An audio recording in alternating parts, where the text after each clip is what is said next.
welcome back to another episode of Fridays with Fran. Sorry we've not been around for a while. We've been quite busy with lambing and a bit before setting up over winter.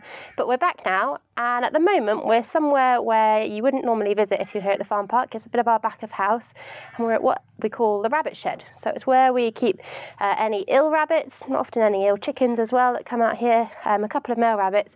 But really excitingly, one of our female rabbits, our does, has had a litter of kittens, and they're now just about ready to move out of their little nest here in the rabbit shed into our discovery barn for everybody to see.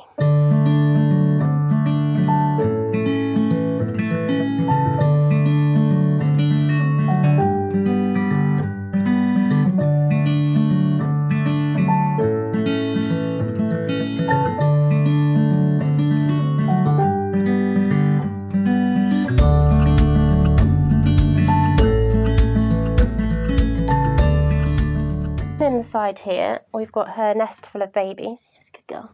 So these are now 3 weeks old, and they've been out of their nest a little bit, popping around the front here, which is a sign to us that they're ready to come in the discovery barn and everybody can see them. They started off in here little pink things, but they've grown now that they're fluffy.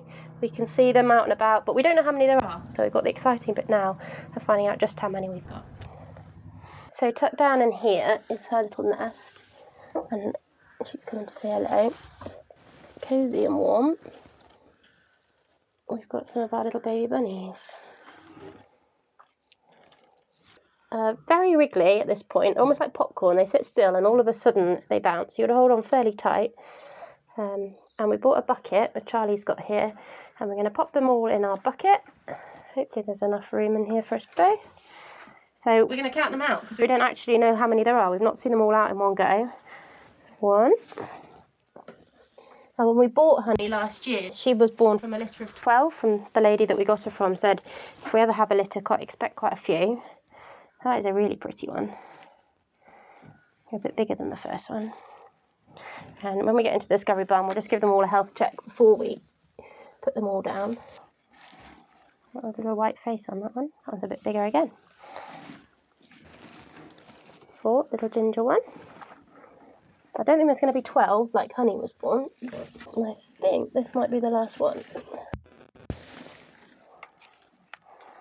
7.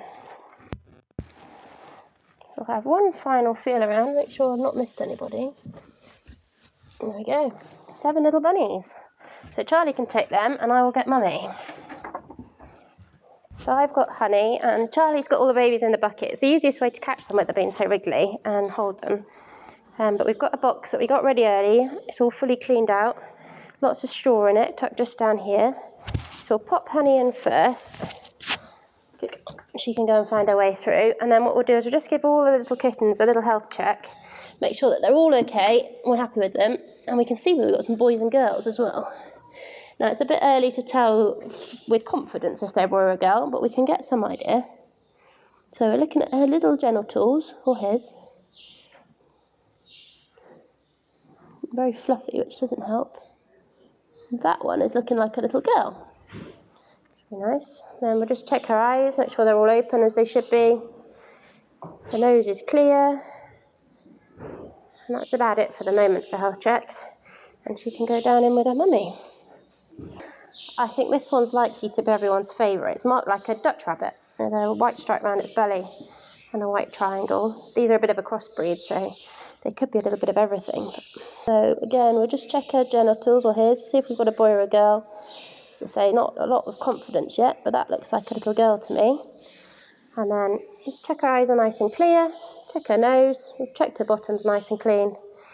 Check she's not too skinny, she's not, she'll be one of the smaller ones though. That is a little boy.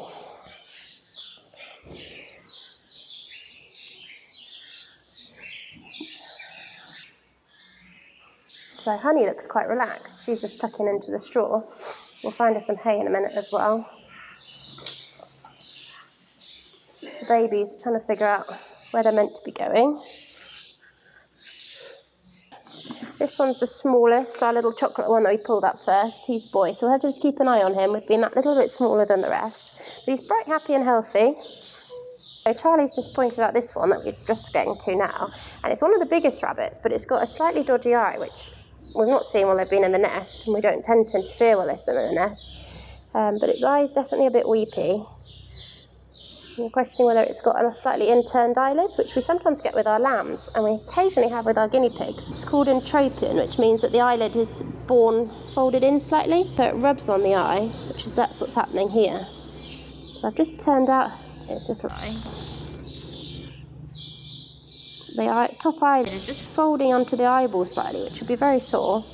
So what we'll do with this is we'll put some eye cream in there. And we'll have to keep every day now just turning out its eyelid and stop it rubbing on the eye. It hasn't affected its growth. It's one of the big fat ones, but definitely a bit of a sore eye there compared to the other one. Right, finish a check over. 2 left. Again, checking the eyes, and that's why it's so important just to do this bit now, make sure that they're all healthy, because that could end up with quite a lot of eye damage if it wasn't caught early enough. And that one looks like a little boy. And the final one is our little ginger one, which is a little boy, and bright and healthy.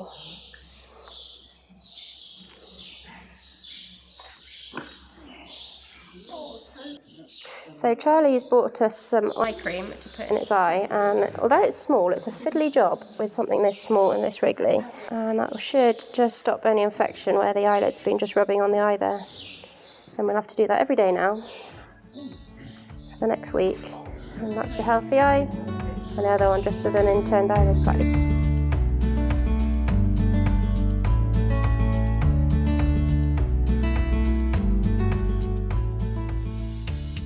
Honey's litter here was a planned litter. We purposely put her with the boy with the hope of having babies out on display for our Easter holidays, something nice and cute. But her sister Winnie, who is down in the box next to us, we actually tried to breed her to have babies for the February half term, and nothing happened. For the past few months we've been complaining about how she looked quite obese, and I actually put her on a diet. On Sunday she surprised us by having a litter of baby bunnies born here in the Discovery barn. So as I mentioned before, we normally take them out to our rabbit shed, somewhere quiet and peaceful for them to have their babies. But Winnie down here has made a nest in her black box here. So we've had to put a lid on the top and signs up to say to be quiet, but we can't disturb them, so we can't move them now they're born. So we'll check in a couple of weeks' time in her little nest when they start coming out.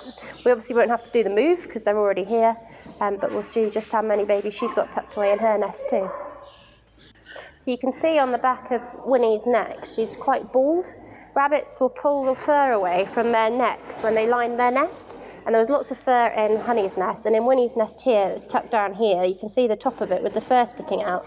And so female rabbits have a big pad around under their chin called a dewlap, and that's used as an area for them to pluck fur out of, to then line their nest to keep their babies warm, which is what Winnie's done, just tucked down in the corner, and she's then mounded up on top of her nest with hay and the bedding to really keep her babies secure and warm, and she'll have a little entrance that she can make her way in and out of. As well as all of our new births here in the Discovery barn, some planned and some not planned, we've got loads of births going on up in our animal barn. So we've got lots of our little goat kids being born, as well as lots of our lambs. So we'll go and check in with them now. So this is the back route up to our animal barn, and this is where all the goats and the sheep can put their heads out to have their silage. And you can see just here, we've got Pebbles, one of our Anglo-Nubian goats. She's in ready to have her kids, hasn't had them yet. I'll flick a little bit closer to her. And then all the sheep as well, putting their heads out, eating their silage. Often when you come up, the sheep will back off because they're quite nervous. But Pebbles and a lot of the friendlier goats tend to stay put. So just kick it further, kick it closer to them, which we do multiple times a day. Just refreshes the best bit on top and make sure they can definitely reach all the bits that they want. So this is again part of the back of house. This is where we have our nursery pens. We're quite busy at the moment, so a lot of them are fairly full. And we've got some of our goats in our nursery. So we've got Millie and Blue sticking their heads out. Blue, Blue, Blue, Blue, Blue. She knows she's not meant to jump off. She's being very well behaved. Blue, Blue, Blue. Good girl. So Blue is one of the sheepdogs here on the farm, and she's my little dog. She comes home with me at night, every night. Good girl. Right, go and get up. Good girl. So at lambing time, the dogs tend to know that they're to stay in the truck, stay out the way. There's not an awful lot of work for them to do. We don't want to overstress the mums and the newborn babies, so they know they're not to go in the lambing shed. But they like coming out. They like having a sniff in the muck heap when they get a chance. So here you've got Millie. Millie is now 14, so she's very much retired. A chilled out life, spends most of her evening sitting on the armchair. And then Blue, she's only 3, so still a bit of a puppy. Always tell her because her ears go the wrong way. And in the cage is Bess, and Bess is by far the most keen sheepdog, and she can't restrain herself from going back out and sort of looking at the sheep and looking at the lambs, so she stays behind the cage door, and that's mostly in there, the cage, to keep them safe when they're travelling back into, so she's not sort of thrown around if we have an accident. That's why the cage is there, but it keeps her from also pestering the sheep, but it means that Blue and Millie can have the back down. Get it. So lambs are incredibly cute, but I don't think you can beat goat kids for cuteness. Maybe a puppy, but the goat kids really do top it for cuteness, also awkwardness. So in this pen here we've got some of our Bagots, which are the ones with the big floppy ears, and we also have a couple of our golden Guernseys, which are these ginger ones down here with the spiky ears, just like this little fella jumping over his poor mum's back. So these are just around a week old now, most of this lot. And the lambs tend to get up and run away when you come in. The goats, particularly the Boer goats, are much more dopey, much more floppy. Now Boer goats are often red in colour with a white body, or they can come with darker, like this one. So I've mentioned in previous episodes how we've used quite a dark coloured billy goat, which means that we've got some of our kids are coming out this really lovely red colour, which is actually quite in demand. I'll bring this little one up. And just like with our lambs, we put a number or a letter on their side, and the mum will have the same markings. So that's mummy there. Pop it down and it should know where it's heading back to. It's mum's talking to it. Mum. There we go. So straight back to mother and going in for a feed, which is exactly what we want to see. And that's why we use these nursery pens. It's this real sort of training ground. It's not so bad with the goats who go onto the farm park in the small paddocks, but with our sheep where they're going into much bigger paddocks with several hundred of them in one field, if that bond isn't made and they can't find each other like that, they can get lost in the big field very quickly. So we use these nursery pens to really test that bond. Are they still getting fed? Are they still finding their mum? But in a small, safe, cosy environment like this.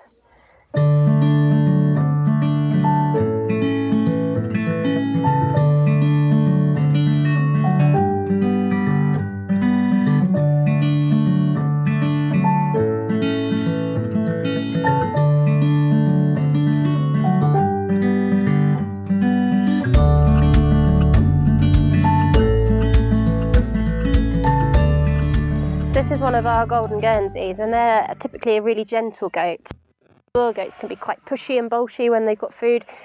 These girls are generally quite quiet, quite friendly. So she's had a set of twins, they're doing brilliantly, which is what we want. And she's probably our friendliest, but she was hand-reared a few years ago, so she's used to humans. And we do have a few of our goat kids on the bottle, which I'll show you in a minute, and they'll be ready for bottle feeding after the Easter holidays. So we've got the goat just over there. She had a set of triplets. They can only tend to rear 2 because they've got 2 teats on their udder, and we've got a handful just like that, ready for bottle feeding in about 3 weeks' time. You'll notice they've all got tags in their ears. So by law we have to put tags in all of our sheep and our goats' ears. Sheep have to have a microchip within their tag, but goats don't. And we use a different colour every year, and that means we can keep track of who's born in which year. And this year our goats are having purple tags in, which I think goes really well with their dark coloured ears. Walking up towards us now, this is Josephine. She's one of my favourite goats here. She's part of the family that throw the red gene that we've got. So her mum was similarly marked to her, maybe even a little bit paler, but her sisters are ginger. She's nearly all ginger, and she's had a little ginger kid herself. So it's a family line that goes back from an old goat called Emily, who is Josephine's mum. And many of the goats we have here within the herd have come from that line, because Emily was a fantastic goat and had lots and lots of kids, often triplets. She even had a quad one year. So number 8 here was daughter of one she had quads. That's Linda. And then B4, who we looked at earlier, is her sister from the same litter of quads, Lisa, which has meant that they're all fairly closely related.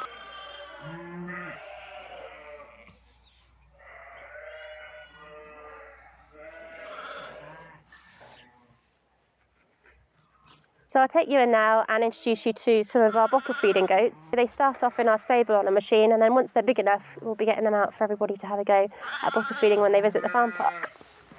much as where you were a few years ago.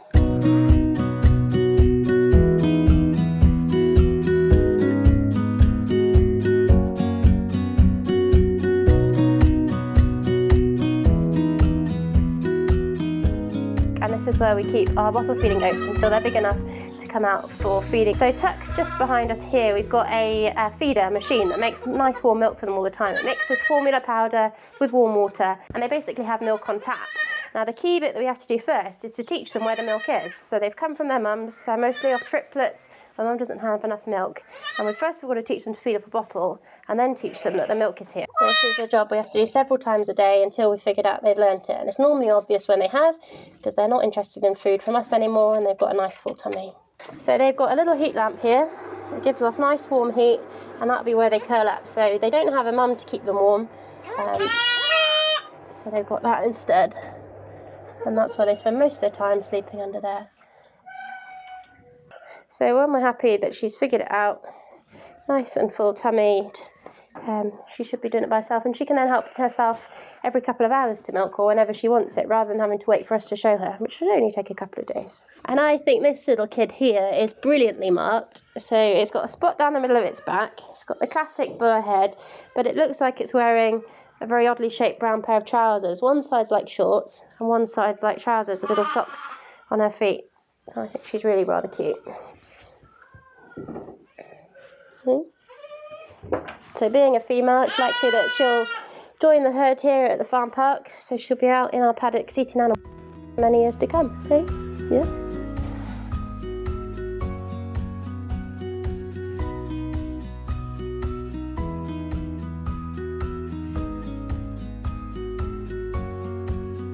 Been so busy lambing the last couple of weeks and kidding that we've got all these extra pens built within one of our big pens. So you won't normally see this when you visit here at the farm park, but we've been desperately short of space. We've got a very narrow alleyway with our newborns in here and the extra pens made from dodgy hurdles. But tucked at the back in luxury space, we've got our Bagot goats, and they've had their kids. So some of our Bagots have already kidded and they're out in the paddocks for people to see, already turned out, but there's the last few here have just had their kids. The Bagots are notoriously nasty to the other goats and the other sheep. They don't mix in particularly well. They use their great big horns to fight, so they have to have a pen to themselves, which means they end up in quite some luxury. So our little Bagots here, one of the rarest breeds we've got on the farm, partly because they are so unfriendly. They're quite hard to keep in, they like to escape. They're not particularly good for meat, and they're fairly small and they take a long time to grow. Not particularly good for milk either, which is why they are such a rare breed. They're being promoted hard now for conservation grazing, but they do have the cutest little kids. So we'll find this little fella here. So this is one of our Bagot kids.